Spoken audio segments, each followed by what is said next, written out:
Hi, hello. We are reading a new chapter of One Piece. This is chapter 1067, Punk Records. And we see here, at least from the title of this chapter, it is going to pertain, perhaps to a pretty significant degree, to one of the characters we see here on the cover page. That being the former head scientist of Punk Hazard, Caesar Clown, who is fighting against Judge Germa, Judge Vinsmoke, who has reunited the Germa force, and now they are waging some hyper-scientific war with Caesar Clown, probably trying to get his scientific genius on their side for, better conquesting and what have you. Last chapter was crazy. We got not really that much Void Century stuff, more of a focus on how Void Century has been censored and how that censoring has been incomplete. That Ohara, in the end, won a really, really joyous, exciting, very organic building upon that long ago flashback. I don't know, I still can't get over how well that was executed. That Oda revisited that extremely emotionally tender, extremely meaningful moment and added to it without it feeling at all cheap. What am I trying to say here? It didn't feel cheap at all. It didn't feel like an easy emotional grab. It didn't feel like it ruined the significance of anything that happened. It was just extremely cathartic and moving and beautiful to kind of see the payoff of something that we had already kind of known deep down would be the case, that the knowledge of Ohara kept burning forward. It wasn't lost. They won that war with the world government. But we didn't really learn too much about the Void Century itself, besides there was this ancient kingdom that was wiped out by the world government in its proto-state, and now it has been censored for all time, which was kind of what we already knew. So where are we going to go from here? I have no freaking clue. We saw, the real Vegapunk, who doesn't have as gigantic a head anymore. Maybe his other 6 bodies are physically made up of his giant brain being distributed to them. Unclear. We're gonna see. I mean, I assume that that'll be the focus going forward, but who knows? There's so many directions the story could go with every single chapter. I let it grow too long, so I cut it. His giant head. That's not when I first met you. I was going to be the height of a giant before long. I thought you had a large head. It was like a hot air balloon. I've got the brain... He's got the brain fruit. I got the brain fruit. Can start all kinds of knowledge without limits of any kind. My brain physically grows to accommodate the amount of data it holds. So yeah, I think he physically portioned out his brain to all these other Vegapunks. Different parts of it, giving different personalities and objectives to different bodies. And this one might not have been left with much. The head looks pretty small now. The world's largest brain, which continues growing to this day. This day, where is it? Ooh, Chopper could learn a lot here. Presumably he has more medical knowledge than pretty much anyone else, too. Does that mean you're dumb now? He's so silly. Sappletop is an antenna. What's on the massive eggshell? It says Punk Records. That is the storage space for my brain. Whoa. Connect to it with brainwaves even at this distance. There's no issue at all. Okay, so the brain itself is that gigantic structure there. And then all of the other Vegapunks are communicating with it, I guess. Okay. Young girl calling herself Vegapunk. My clone offshoots. There's 6 of them on this island. Again, these little things where Luffy's mind is still kind of stuck on the last island he was on.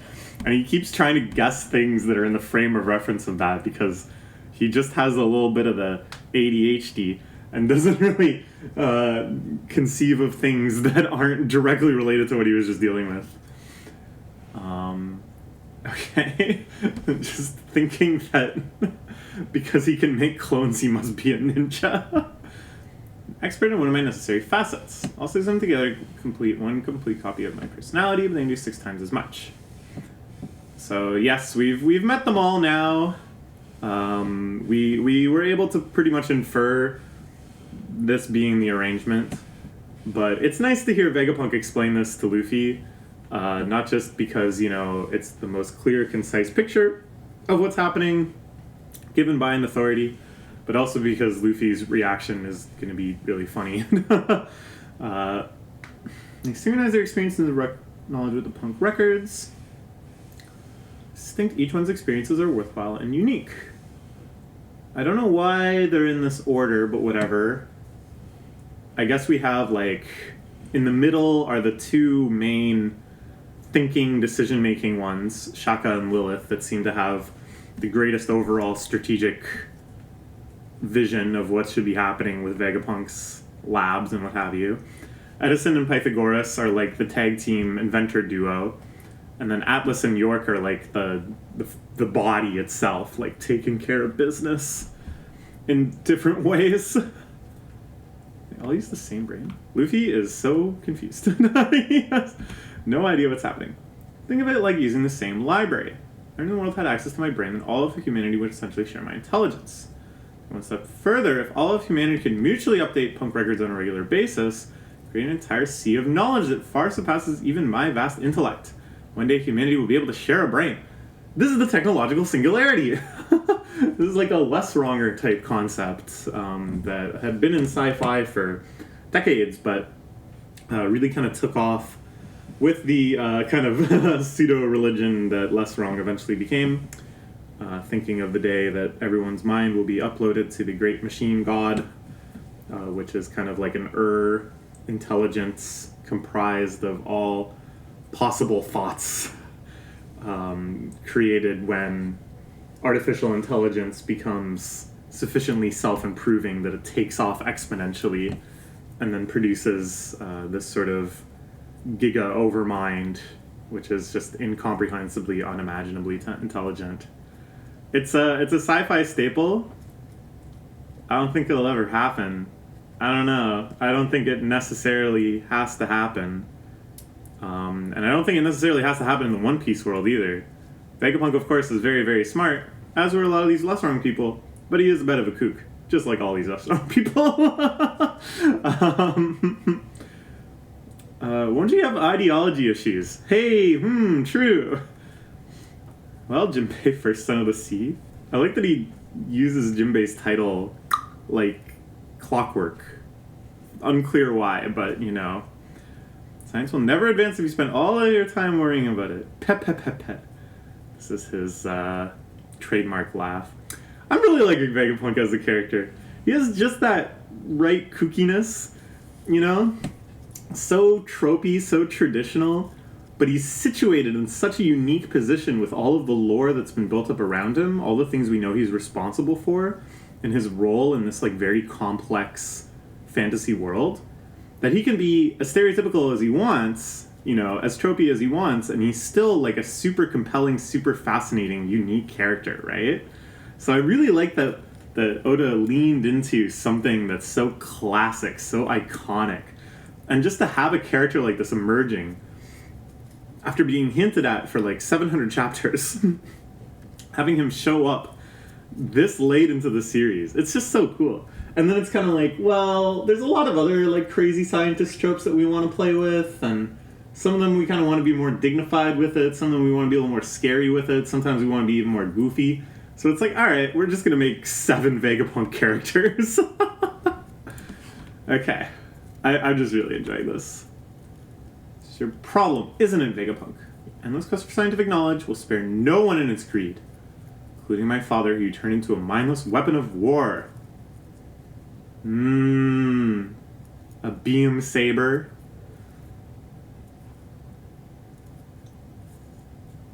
From the beam is going to attract an enormous cloud of insects. Very goofy. I don't know, it's like, what is their history? We don't know. Why does she look like a Saiyan, kind of, with those shoulder pads? Because Oda loves Toriyama. Whoa, stag beetle! I guess she hates bugs. Luffy is always so excited about the stag beetle. Like when he's trying to repair the ship in Jaya before they head up to Skypiea. And he's running back from getting the gold back in Jaya. They finished repairing the ship, they're just waiting on him. And they're like, what the heck took you so long? I found a stag beetle! Can't blame her. Can't blame Bonnie for wanting to kill me. It's a good thing the weapon she grabbed happened to be a failure. I understand your funds were recently in Wano. Is it true that there was a second dragon in addition to Kaido? Oh yeah, because he made that artificial dragon fruit that Momotaro, what's his name, right? Momonosuke. My gosh, how quickly I forget. Momonosuke ate on Punk Hazard. Seen the devil fruit that I left behind in Punk Hazard.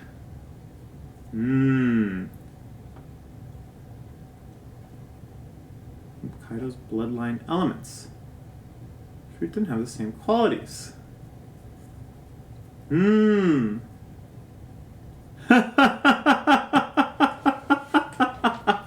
the only reason that fruit was considered a failure is because Momo became a pink dragon. Even though he's like potentially as strong as Kaido, or like could become as strong as Kaido, you know, with the fruit. Alright. Sure thing. I like Jinbei's little sarcasm here.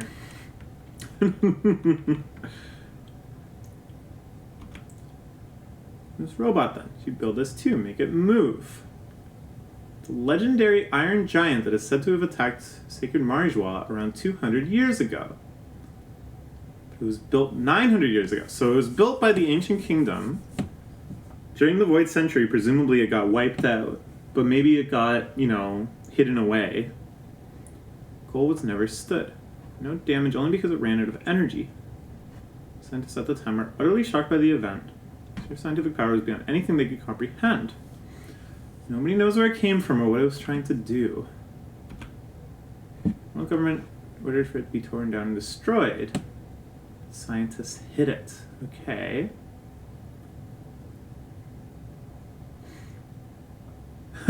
Why does Luffy know the word discombobulated? Discombobulate. Oh, he didn't even say it right. I didn't even read it. Okay. So, meanwhile, they're watching the robot, this other conversation play out on the monitor.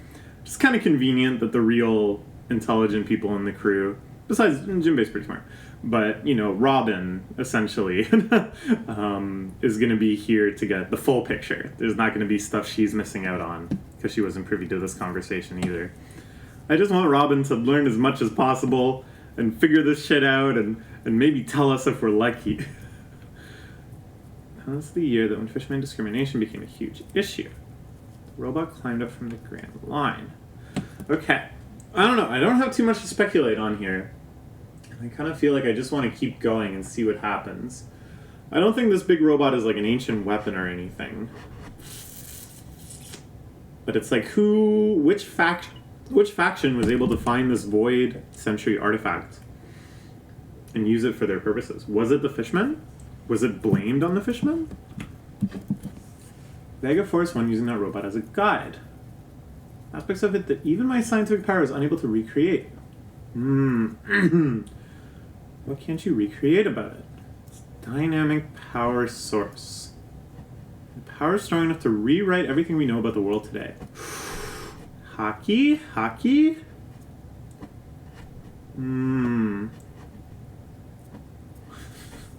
Yeah, what would you know about it? Livy, you know nothing.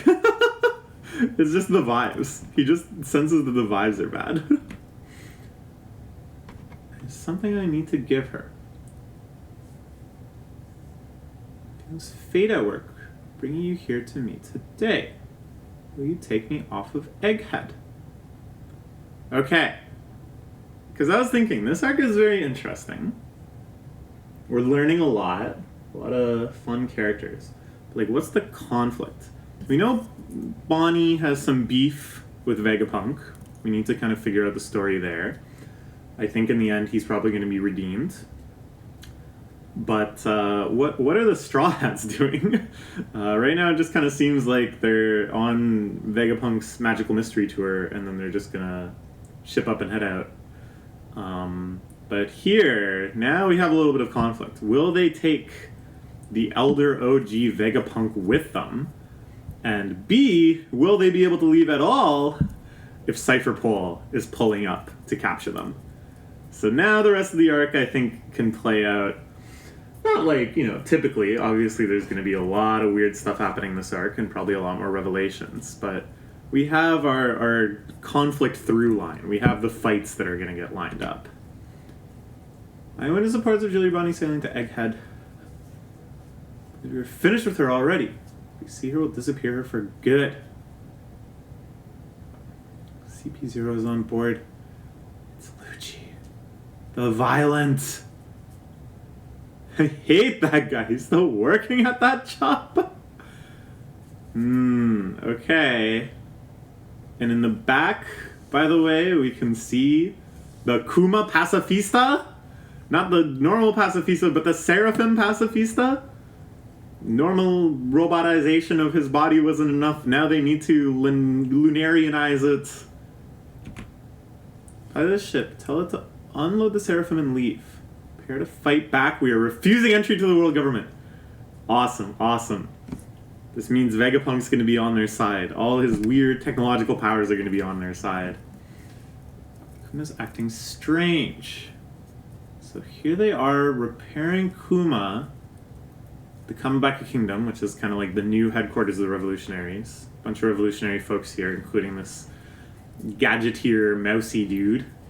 There's Ivanka, that was her name, right? His, the one that has the scissors fruit power.